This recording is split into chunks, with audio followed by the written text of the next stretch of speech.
함께 나눌 하나님의 말씀은 사도행전 20장 17절에서 25절까지의 말씀입니다. 사도행전 20장 17절에서 25절까지의 말씀. 제가 가진 성경으로는 신약 성경 223페이지 여간에 있습니다. 우리 PPT도 준비했으니까 우리 같이 우리 큰소리를 함께 합독하겠습니다. 바울이 밀레도에서 사람을 에베소로 보내어 교회 장로들을 청하니 오매 그들에게 말하되 아시아에 들어온 첫날부터 지금까지 내가 항상 여러분 가운데서 어떻게 행하였는지를 여러분도 아는 바니 곧 모든 겸손과 눈물이며 유대인의 강제로 말미암아 당한 시험을 참고 주를 섬긴 것과 유익한 것은 무엇이든지 공중 앞에서 각 집에서나 꺼리낌 없이 여러분에게 전하여 가르치고 유대인과 헬라인들에게 하나님께 대한 회개와 우리 주 예수 그리스도에 대한 믿음을 증언한 것이라. 보라, 이제 나는 성령에 매여 예루살렘으로 가는데 거기서 무슨 일을 당할는지 알지 못하노라. 오직 성령이 각 성에서 내게 증언하여 결박과 환난이 나를 기다린다 하시나 내가 달려갈 길과 주 예수께 받은 사명 곧 하나님의 은혜의 복음을 증언하는 일을 마치려 하면은 나의 생명조차 조금도 귀한 것으로 여기지 아니하노라. 보라, 내가 여러분 중에 왕래하며 하나님의 나라를 전파하였으나 이제는 여러분이 다 내 얼굴을 다시 보지 못할 줄 아노라. 오늘은 복음의 열매라는 제목으로 여러분과 함께 하나님의 말씀을 상고하겠습니다. 오늘은 특별히 또한 맥주 감사절로 드리는 교회력에서 한 절기입니다. 성경적인 기원으로는 맥주 감사절의 기초는 77절 오순절이 하고 초실절의 수장 행사, 이렇게 물건을 이제 거두어서 그것을 이제 창고에다 놓는 그런 행사를 찾을 수가 있겠죠. 출애굽기 23장 16절에도 그다음에 23장 15절에서 21절에도 7절, 오순절 첫 수확의 열매를 하나님께 드리는 절기로 지키라고 하나님께서 말씀하고 계십니다. 우리 한국교회의 이 맥주 감사절은 이 7월 첫 주에 이렇게 교회력으로 드려집니다. 오순절하고 어떤 시기적으로 좀 차이가 좀 있는데요. 이거는 7월 첫 주가 상반기, 첫째 달부터 6월 달 말까지 1년의 반을 우리가 돌이켜보며 그 상반기 동안의 은혜와 감사를 하나님께 드리며 영적인 또한 물질적인 예배를 드리는 그런 하루로, 그런 주일로 정했습니다. 또한 이것은 특히 농경사였던 초기 한국교회에서 그 수학의 감사의 중심으로 했지만 오늘날에는 우리들의 삶 전체가 신앙의 열매, 교회와 사회를 위한 헌신의 의로서 드려지는 것입니다. 우리가 좀 결론적으로 말씀드리자면은 오늘 이 한 해의 반을 우리가 돌이켜보며 주님께서 주신 은혜와 사랑과 우리들의 삶을 돌이켜보는 그런 시간이 되겠다고 말씀드릴 수가 있습니다. 오늘 본문 말씀은 조금 어떻게 보면은 이 맥주 감사주의가 조금은 좀 동떨어져 있다고 생각을 하실 거예요. 그렇지만 우리가 하나님께 드려지는 우리들의 삶의 열매를 통해서 그래서 우리가 그런 보는 관점이 우리가 하나님의 관점에서 보느냐 아니면 또 우리의 관점에서 보느냐 그 차이점에 대해서 우리가 하나님의 본문의 말씀을 통해서 우리 하나님의 관점이 무엇인지를 깨닫고 그 열매가 우리들의 삶과 우리들의 목적과 우리들의 목표에서 이루어지는 그 열매가 아니라 정말 하나님께서 맺게 하여 주시고 하나님께서 함께 동참해 주셨던 내 자신 자체가 하나님에게 드리는 열매구나라는 것을 이해하는 그런 시간이 되기를 부탁드리겠습니다. 우리 유언이라는 게 있죠. 제가 한번 전에 유서라는 걸 한번 써보자 해갖고 한번 내 인생을 이렇게 조금 돌이켜 보면서 이렇게 좀 유서를 이렇게 조금 써봤어요. 그러면서 내가 과연 뭐를 했을까, 그리고 무엇을 남겼을까 하면서 이렇게 쓰다 보니까는 너무 제가 인위적으로 쓰게 되더라고요.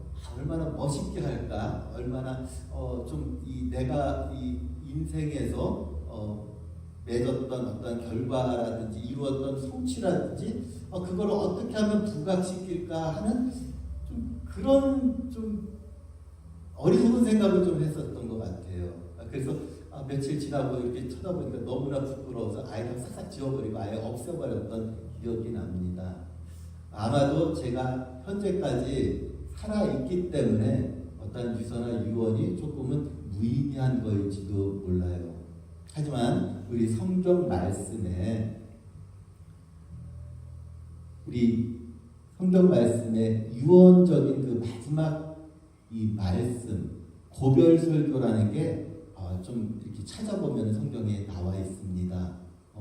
모세도 신명기를 통해서 세 편의 설교를 통해서 유대 백성들에게 고별의 설교를 했었고요. 그리고 여호수아도 또한 여호수아서에 통해서 정말 본인이 어떠한 삶을 살았고 그 유대인들에게 어떠한 당부의 말을 했는지가 나와 있습니다. 그리고 사무엘 또한 여호와만 섬기고 여호와를 사랑하라며 그렇게 마음에 담았던 모든 그들의 간증을 그들의 백성들에게 마지막으로 남겼습니다. 오늘 이 시간 이 말씀은 사도행전 20장 17절에서 25절까지의 말씀은요, 바울의 어쩌면은 에베소를 향한 마지막 유언의 말이기도 합니다. 이 고별의 순간 동안 그가 에베소 교회를 통해서 어떠한 사역을 했으며 또한 그것이 어떠한 결과로서 나타났고 지금 현재 본인의 상태와 그리고 앞으로의 다가올 미래에 닥칠 환난과 고난 가운데서도 내가 그 사명자로서 살아가고 내 자신 자체가 하나님께 드려지는 열매요, 정말 자신이 하나님의 그 선물이라는 것을 깨닫는 고백되는 시간을 우리가 이 말씀을 통해 볼 수가 있습니다. 우리 섬김의 열매, 우리 바울은 첫 번째로 우리 18절에서 21절까지의 그 말씀을 우리 같이 한번 읽어보겠습니다. 곧 모든 겸손과 눈물이며 유대인의 관계로 말미암아 당한 시험을 참고 주를 섬긴 것과 유익한 것은 무엇이든지 공중 앞에서나 갓집에서나 꺼리낌이 없이 여러분에게 전하고 가르치고 유대인과 헬라인들에게 하나님께 대한 회개와 우리 주 예수 그리스도에 대한 믿음을 증언한 것이라고 말씀하고 있습니다. 그렇습니다. 여기에 바울은 에베소 교회를 섬기며 온갖 고난과 또한 시기와 그리고 역경 가운데서 사역을 했었습니다. 바울의 섬김은 겸손으로서의 섬김이었습니다. 자신의 능력이 아니라 하나님의 은혜로 살아갔다는 것을 인정하는 것입니다. 모든 겸손과 눈물이며 유대인의 관계로 말미암아 당한 시험을 참고 주를 섬겼다는 것. 그것이 너무나도 우리가 사도 바울 서신을 보다 보면은 바울이 어떠한 고난과 역경 가운데서도 하나님의 말씀을 전하기 위한 정말 그 사명자로서 어떤 삶을 살았는지 성경 전반에 걸쳐서 우리가 알 수 있을 것입니다. 바울의 섬김은 단순한 봉사가 아니었습니다. 그는 겸손으로서 또한 눈물로써 그리고 그 고난을 이겨나가면서 그는 그 에베소 교인들 그리고 고린도 교인들 그리고 많은 그들을 따르는 그 하나님의 백성 유대인들에게 그리고 이방인들에게 그 섬김을 다하는 그런 섬김의 삶을 살았습니다. 그것은 하나님께서 주시는 하나님의 섬김의 열매였고 바울은 그것을 십분 활용했으며 그 바울은 그것을 통해서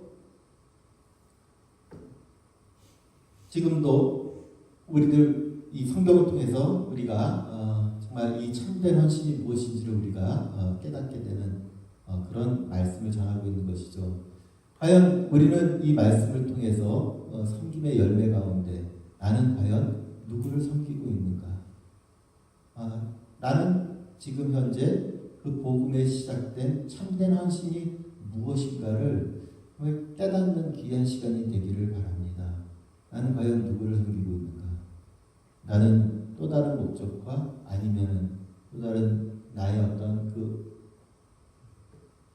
욕망을 그것을 채워나가기 위해서 어떻게 보면은 하나님이라는 하나님 매개체를 내게 세워서 나의 충족시키는 하나의 도구로서 사용하고 있는지 정말 그것을 깊이 우리들의 신앙의 현주소를 찾아봐야 될 것입니다. 또한 사도 바울은 22절 성령에 매여 예루살렘에 가는데 거기서 무슨 일을 당할지 알지 못하노라. 오직 성령이 각 성에서 내게 증언하여 결박과 환난이 나를 기다린다고 하나. 그는 예루살렘으로 간다면은 어떠한 고난과 고충이 있을 거라는 것을 이미 짐작으로써도 아니면 성령의 이끄심에 따라서 알 수가 있었습니다. 그러나 그는 성령에 매여 성령의 감동으로 성령의 이끄심으로 순종하며 나간다고 말씀에서 증거하고 있는 것입니다. 복음의 증언자는 자신의 안위보다 하나님의 뜻과 복음의 사명을 더욱 귀히 여기는 자입니다. 그래서 편안한 길보다 주님의 길을 고난의 길일지라도 기꺼이 순종하며 나가는 것이죠. 바울은 성령의 강권적인 인도하심을 따라서 예루살렘으로 갑니다. 그 앞에 있는 그 환난과 그리고 결박, 위협과 고난 가운데서도 그는 도망치지 않았습니다. 21절에 보면은 많은 사람들이 그곳에 가지 말라고 그렇게 애원을 하고 얘기를 하고 있지만 사도 바울은 본인이 복음의 증언자로서 부름받은 사명자이기 때문에 기꺼이 그는 그 고난의 길에도 순종하며 나가는 것입니다. 그리고 그 순종의 그의 삶을 통해서 그 순종의 열매가 그 믿는 자 환경이나 감정, 이익이 아닌 진정한 하나님의 뜻을 따라 살아가려는 순종의 마음가짐에서 그의 삶의 열매가 맺힌다는 것을 우리가 깨달을 수가 있습니다. 또한 그는 증언의 헌신의 열매를 맺고 있습니다. 24절 우리가 여러분들 잘 알고 있는 성경 구절이죠. 우리 다 같이 한번 읽어볼까요? 내가 달려갈 길과 주 예수께 받은 사명 곧 하나님의 은혜의 복음을 증언하는 일을 마치려 하면은 나의 생명조차 조금도 귀한 것으로 여기지 아니하노라. 보라 내가 여러분 중에 왕래하며 하나님의 나라를 전파하였으나 이제는 여러분이 다 내 얼굴을 다시 보지 못할 줄 아노라. 바울은 자신의 정체성을 분명히 말하고 있습니다. 그는 사명자입니다. 하나님의 명령을 받은 자죠. 이 사명자라는 말이 영어로는 미셔너리라고 얘기를 합니다. 그리고 그 미셔너리는 라틴어의 근거를 둔 미테레라는 단어로서 말하고 있습니다. 그 미셔너리, 그 미테레라는 그 하나의 그 직분은요, 예전 고대에 왕이 그 여러 이 지방을 고을을 다스리는데 그 고을을 다스리는 거기까지 이렇게 요즘 같으면 뭐 이제 텍스트 메시지나 아니면 전화로 이렇게 해가지고서는 전달할 텐데 그때는 뭐 말을 타고 뭐 정말 어떤 때는 수개월이 걸려서라도 이렇게 갈 수밖에 없는 그런 멀리 있는 거기에 왕의 명령을 전달하기 위해서 왕이 그 미셔너리를 파송합니다.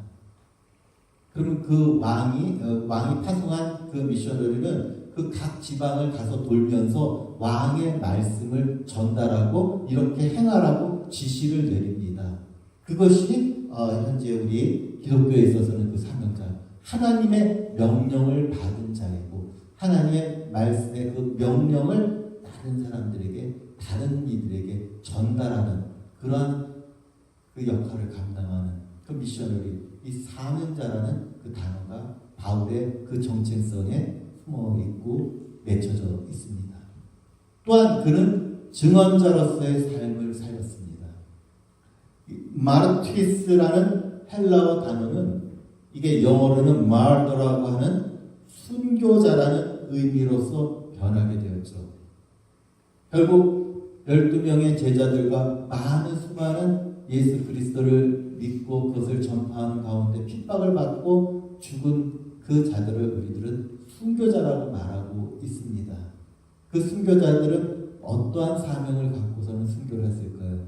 그건 결국에는 복음의 핵심인 그 하나님의 복음을 전달하고 그런 과정에서 목숨을 잃었던 정말 순교자가 증언자이고 증언자가 사명자인 것입니다. 이것이 바울이 25절에 말씀하고 있는 24절에 말씀하고 있는 본인의 정체성과 맞는 그런 헌신의 열매를 맺는 자인 것입니다. 이 복음의 핵심이라는 것이 무엇일까요? 21절에 하나님께 대한 회개와 예수 그리스도께 대한 믿음, 그것이 그는 복음이라고 말하고 있습니다. 또한 그 복음의 열매로서는 그의 생명조차도 그 복음의 열매를 향해서 증언자로서 드려진다고 그는 얘기하고 있죠. 하나님께 대한 회개가 무엇일까요? 이것은 자신의 죄를 깨닫고 창조주 하나님께로 돌아오는 것입니다. 이 회개라는 것이 두 가지 관점이 있습니다. 하나는 컨버전이라는 개념이 있고 하나는 리펜트라는 개념이 있습니다. 이 컨버전이라는 것은 그 내가 있는 이 모든 상황에서 돌이켜 다시금 새롭게 변화된다는 뜻을 할 때는 컨버전, 그 회개로서 구원의 단번에 이루는 하나님의 구원을 향한 회개가 우리들에게 그것이 적용이 되겠죠. 그리고 또한 우리가 리펜트로서 항상 우리가 발을 씻듯이 항상 우리가 때에 따라서 우리의 육신의 정말 그 강함을 통해서 우리가 짓고 있는 죄들, 우리 마음에 쓰는 죄들을 통해서 계속해서 끊임없이 죄를 회개하는 하나님에 나가는 것들을 그 회개는 리펜트라는 단번이 아닌 계속해서 반복적인 우리 육신의 장막을 벗는 그 순간까지 우리가 우리 죄와 싸워야 되는 그런 부분에서 늘 하나님을 의지하며 회개하는 그런 부분이 있겠죠. 여기서 하나님에 대한 회개는 그 구원에 이르는 회개인 것입니다. 자신의 죄, 나의 원죄와 그리고 내가 주인이 된, 내 자신이 주인이 되었던 그 하나님의 주인으로서 섬기기를 소망하는 하나님의 그 성령의 능력을 통해서 그 입술로서 그의 마음으로서 돌이킴을 얻는 그런 하나님의 회개가 있고, 예수 그리스도에 대한 믿음은 무엇입니까? 예수 그리스도는 나의 주, 나의 주인으로서 모시고 나의 주인으로서 나의 대속자로서 내 죄를 사하여 주신 구속 주시고, 그리고 우리에게 심판주로 오시는, 정말 다시 오시는 그 분을 우리가 믿고 주인으로 섬기는 그런 우리 하나님 예수 그리스도에 대한 믿음, 그것을 사도 바울은 시종일관 복음의 증언자로서 살고자 하였던 것입니다. 어떤 다가올 시련 그 속에서도 그는 그 생명조차도 하나님께 드려지는 그 자신이 하나님께 드려지는 열매라고 생각했습니다. 복음의 증언자는 이 진리를 자신의 삶으로 증명하고 입술로 선포하는 것입니다. 이런 삶을 하나님께서는 은혜로, 축복으로, 능력으로 열매를 맺게 항상 나와, 항상 우리와 함께 하시는 것입니다. 여러분, 우리도 이러한 자신의 삶을 다시 한번 우리가 돌이켜보며 생각해 봐야 될 것입니다. 그럼 과연 나의 복음의 열매는 무엇일까요? 개혁주의에서는 삶 전체를 변화시키는 능력이 복음이라고 했습니다. 그리고 그 능력은 반드시 열매로 나타나야 한다고 주장하고 있습니다. 복음은 단지 우리 마음의 위안이나 자아도취나 아니면은 셀프 컨트롤이 아닙니다. 복음은 나를 변화시키는 진정한 하나님의 능력인 것입니다. 바울은 담대하게 고백했습니다. 나는 하나님의 뜻을 다 전하였노라. 그리고 그는 말합니다. 나의 생명을 조금도 귀해 것으로 여기지 않노라고. 사도 바울은 예수님을 만난 후 사도로서의 삶 전반적인 그 삶을 예수로 시작해서 예수로 끝나는 삶을 살았습니다. 그리고 그는 그 삶 전체가 그의 존재마저도 하나님이 주시는 열매라고 고백했습니다. 여러분 우리 자신에게 한번 중요한 질문을 한번 드려볼까 합니다. 과연 나는 복음으로 인해서 누구를 섬기고 있는가? 나는 복음 앞에서 기꺼이 순종하고 있는가? 나는 복음을 위해 헌신하고 있는가? 나는 복음 앞에 회개하고 예수를 의지하고 있는가? 때로는 우리의 삶을 통해서 바라봤을 때 우리는 어쩌면은 열매만 추구했었던 삶을 살았을지 모릅니다. 제 자신도 마찬가지입니다. 좀 전에 있었던 과거의 얘기예요. 사실 제 얘기 좀 잘 안 하게 되는데요. 좀 이제 어떻게 목사 안수 받고 개척을 하게 되다 보니까 선교사 하기 전에요. 개척을 하니까는 사람들이 막 몰려오더라고요. 한 40명 정도 몰려오니까는 이렇게 또 교만이 이렇게 쭉 올라오더라고요. 야, 이거 6개월 만에 40명 모이는데 1년 되면 중형교회 가겠다. 그런 생각하는 순간 이렇게 이제 또 팬더믹도 일어나고 막 이렇게 거꾸로지면서 하나님을 더욱더 의지하게 되는 상황을 맞이했습니다. 여러분 삶에서 어떠한 열매를 맺으시려고 생각하고 계시죠? 자식들을 통해서라든지 대리만족으로서도 어쩌면은 우리가 돈이라는 만몬을 모시면서 정말 하나님을 도구로 사용하고 있는지 아니면은 하나님만을 오직 의지하면서 어떠한 것도 내 마음속에 자리 없게 오직 성령으로 충만함을 얻으려고 노력하는 우리의 삶인지 다시 한번 우리 돌이켜봐야 될 것입니다. 어떤 분은 이렇게 얘기하고 있습니다. 로또를 사갖고 당첨이 되면은 11조를 하면은 정말 크게 내는 것이니까 로또 한번 당첨되고 싶다. 그러면서 하나님 로또 당첨되게 해주세요. 기도하는 사람들도 있어요. 그리고 우리 한국 부모님들이 정말 많이 하는 기도가 있습니다. 우리 자식이 정말 돈 많이 버는 장로가 돼갖고 한 10교회 짓고 교회 건축하게 해주고 정말 선교지 그냥 돈도 그냥 헌금도 빡빡하게 되고 정말 그러는 장로가 되게 해주세요. 과연 그 목적과 방향성이 어디일까요? 우리는 정말 우리 관점에서 본 그 욕망과 그리고 우리가 생각하는 욕심일 수 있을 거라고 봅니다. 하나님께서는 우리를 세상에 보내실 때 인생을 살게 하신 목적이 분명히 있습니다.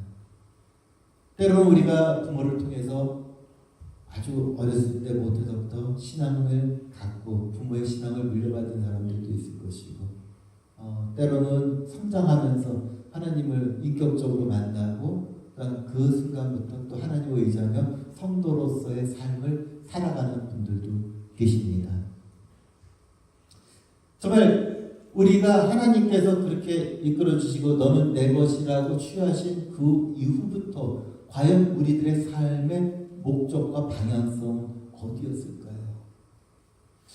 우리가 신앙을 10년 산다, 20년을 산다 하지만 지금 똑같은 바로 전에 말씀드렸던 어떤 그 자식들에 대한 어떤 대리 만족이라든지 내 스스로의 어떤 그 욕구라든지 나의 목회에서마저도 나의 욕망을 채우려는 하나의 그것이 수단이고 도구가 되는 그런 아직까지 깨닫지 못하는 정말 그런 어둠 가운데 살고 있는지 우리는 사실 우리 자신이 정말 나는 누구를 섬기고 있는가? 저희 질문처럼 나는 하나님만을 오직 섬깁니다. 여호수아의 고백처럼 여호수아의 당부의 말처럼 오직 나와 내 집은 여호와를 섬긴다고 주님을 사랑한다고 고백할 수 있는 것입니다. 나는 복음 앞에서 순종하고 있는가? 어떤 가운데서도 하나님의 말씀 가운데 나의 삶을 드려지는 그런 아낌없는 나의 헌신을 주님께 향한 나의 모든 열정을 바치고 있는가? 나는 진정한 복음 앞에서 날마다 회개하며 오직 예수 그리스도를 의지하며 살아가는 것인가? 다시 한번 우리 자신들은 이 질문 앞에 나의 스스로의 현주소와 정말 부끄럽지 않은 나의 유언과 유서를 써내려가면 어떨까요? 개혁주의 5대 교리 중에서 하나인 전적인 타락이라는 내용이 있습니다. 인간의 죄로 전적으로 부패하여 스스로가 하나님께로 나아갈 수 없다고 주장하는 교리입니다. 그렇습니다. 우리 내 자신을 돌이켜보세요. 구원에 이르는 나의 어떠한 능력도 없는 것이고 나의 어떠한 특별한 스킬도 없는 것입니다. 방법이 없는 것입니다.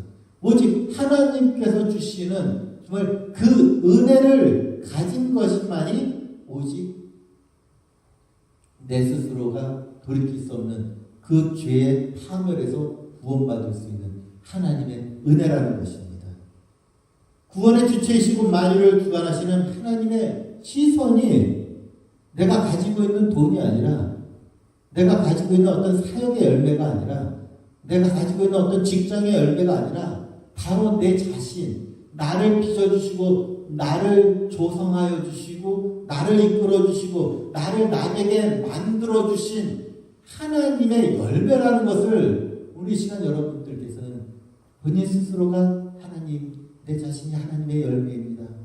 내 자신을 드려지는 하나님의 열매로서 주님 발 앞에 내려놓겠습니다. 그런 헌신이 분명히 있어야 될 것입니다. 맥주 감사절의 의미는 하나님께 속한 것이라고 인정하는 것입니다. 한 해의 반의 삶을 살면서 이 이루었던 모든 것들이 하나님께서 주신 선물이고 정말 하나님께서 나를 통해 하나님께서 나와 동행하며 이끌어주신 이 열매가 나의 이 2025년 이 상반기의 삶의 열매라는 것을 다시금 깨닫게 해주시는 오늘 하루, 그것이 가장 먼저 내 자신이 하나님을 인정하는 것이며 내 자신을 하나님께 드려지는 열매로서 삶을 살아가기를 구원의 주관자이신 예수 그리스도를 의지하며 나가는 우리들의 심령 되기를 예수 그리스도의 이름으로 축원합니다. 우리 다 같이 제가 준비했어요. 우리 다 같이 우리 큰 소리를 한번 우리 다짐하면서 우리 같이 한번 외쳐볼까요? 하나님, 나를 주께 드립니다. 복음의 열매로 살아가게 하소서. 아멘. 우리 이렇게 될 줄 믿습니다.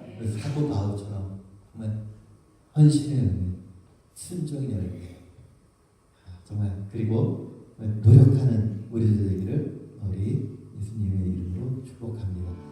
아버지 하나님 감사합니다. 주님, 내 것이 내 것이 아니라 주님의 것임을 고백합니다. 이제는 증인자로서, 이제는 사명자로서 살고자 합니다. 주님, 우리에게 힘과 능력 주시옵소서. 이제는 우리 주 예수 그리스도의 은혜와 하나님의 무한하신 사랑,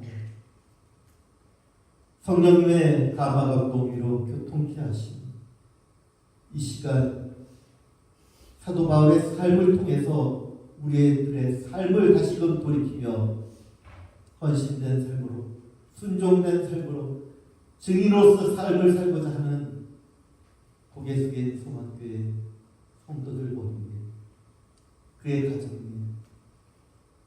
또 지금도 사명자로서 이 세상 방방곡곡에서 불철주야로 복음 전도자의 사명자로서 살아가는 미셔너리 선교사들을 그의 머리 위에 이제부터 영원토록 함께 있을지어다.